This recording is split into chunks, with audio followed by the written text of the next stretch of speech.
Watercolor Flower Border. You can make it in any shape, or you can do what I'm doing this time and just make a rectangle to go around the edge of a note card. It's really simple and really pretty.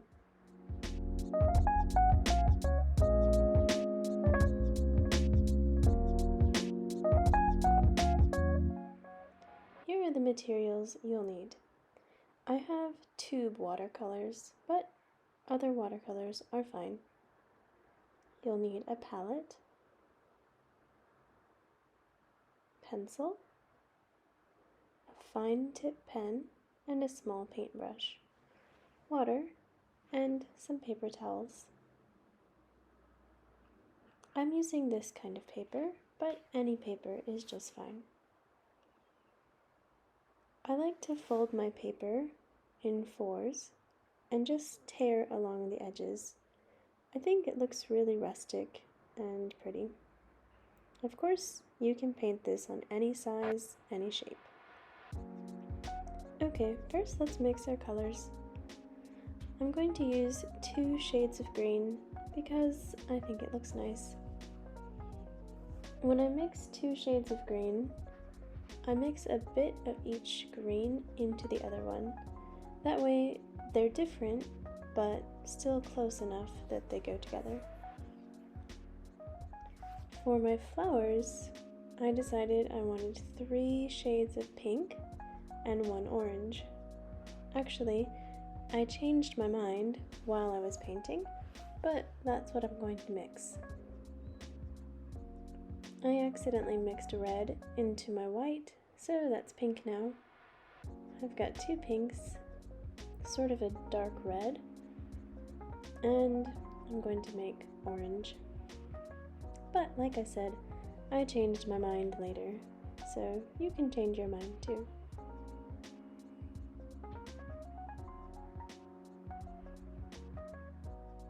Okay, those colors look pretty good.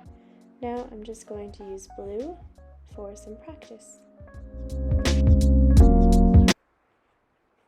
There are some really simple shapes I'll be using. First is the leaf shape. It's so easy. I just press straight down, flat on the edge of my paintbrush. If you need to, you can draw the paint down, but it's not even necessary. That's a leaf. I'm also going to paint little clovers.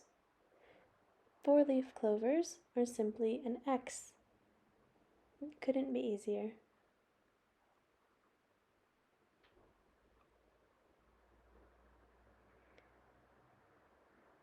To make 3-leaf clovers, I just make 3 dots and let them run together.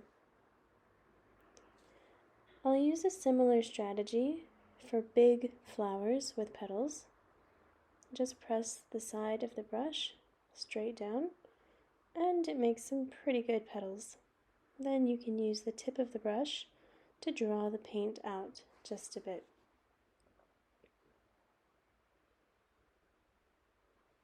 And the other big flower I'll be making is almost like a rectangle.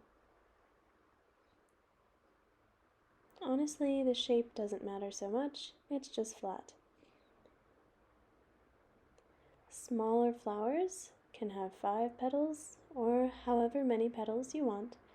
Just make little ovals and run them together in the middle. For really tiny flowers, just make a few dots together.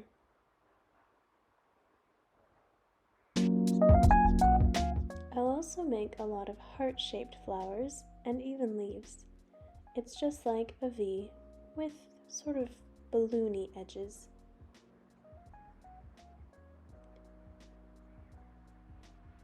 Finally, I'll add some dots. Not so tricky. Okay, so I have my paper, and I think I want to make this into a note card. So I'm going to sketch some borders so that I make sure the center of the paper stays blank.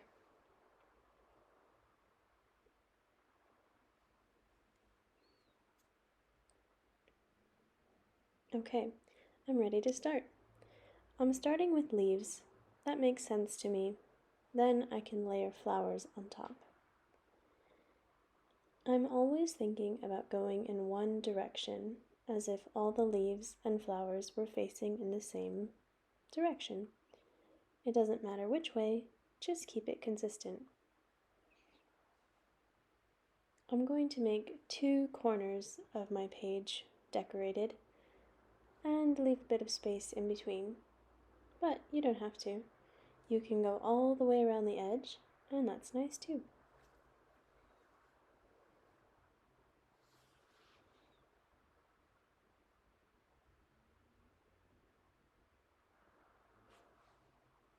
Now I'm adding some 4-leaf clovers. I like to bunch together clovers and leaves of the same color, but of course you can spread them out. It's all a bit random and it will look nice however you do it.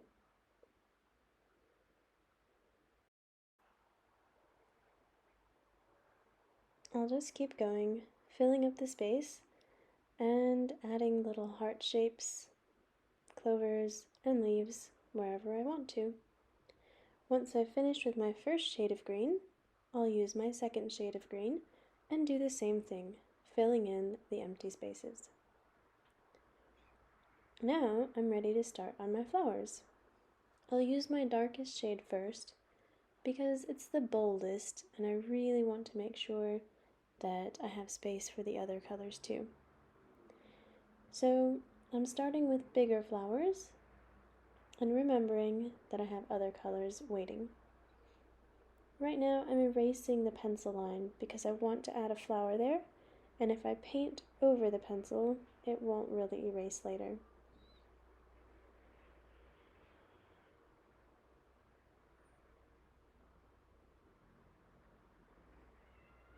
So with my darkest color, I'll carry on adding flowers until I have enough, and then I'll switch to my next shade.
Oh, this is when I changed my mind about the colors.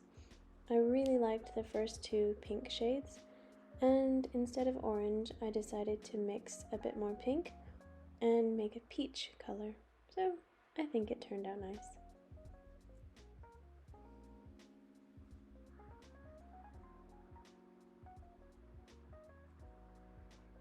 Now I'm just adding dots of pink and green wherever I see there's an empty space.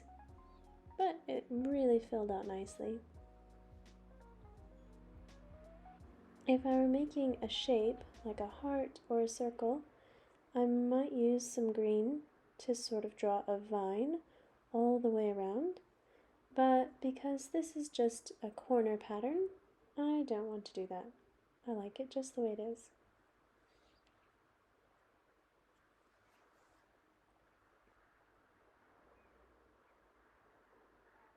And it looks really nice. You could leave it like this, but actually we're not done. Next, we'll add details using our pen. First, we'll do a bit of practice. To add detail to the leaves, it's just, make sure it's working. It's just like making a check mark. A little squiggle and a quick line up. That's all. I don't add any details to the clover, they're just simple. For the bigger flowers, I make a squiggly circle in the middle. The flat rectangle becomes a rose. Make a spiral and a line. For medium-sized flowers, I add a heart, and for tiny flowers, just a dot. And that's it. Okay, now I'll go over with a pen and add detail to each leaf and each flower that needs it. Oh, first I'll erase those extra pencil lines.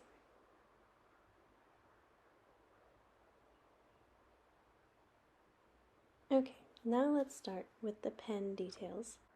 I'll just add detail to the flowers and the leaves, just like we practiced. It's really fun to look at each flower after it's done and decide what kind of detail to add.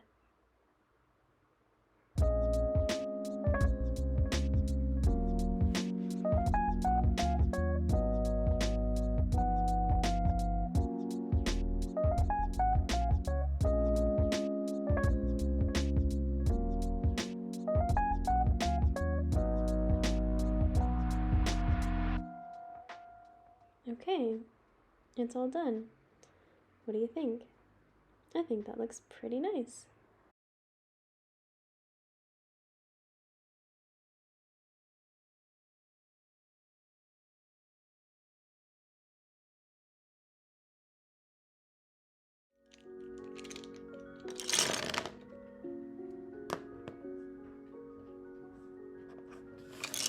In the end, the watercolor version took about 25 minutes, and the colored pencil version about 8 minutes. So, of course, this way is much quicker and it's great for kids. But I think the watercolor version turned out really cute. So maybe give them both a try and see which one suits you better.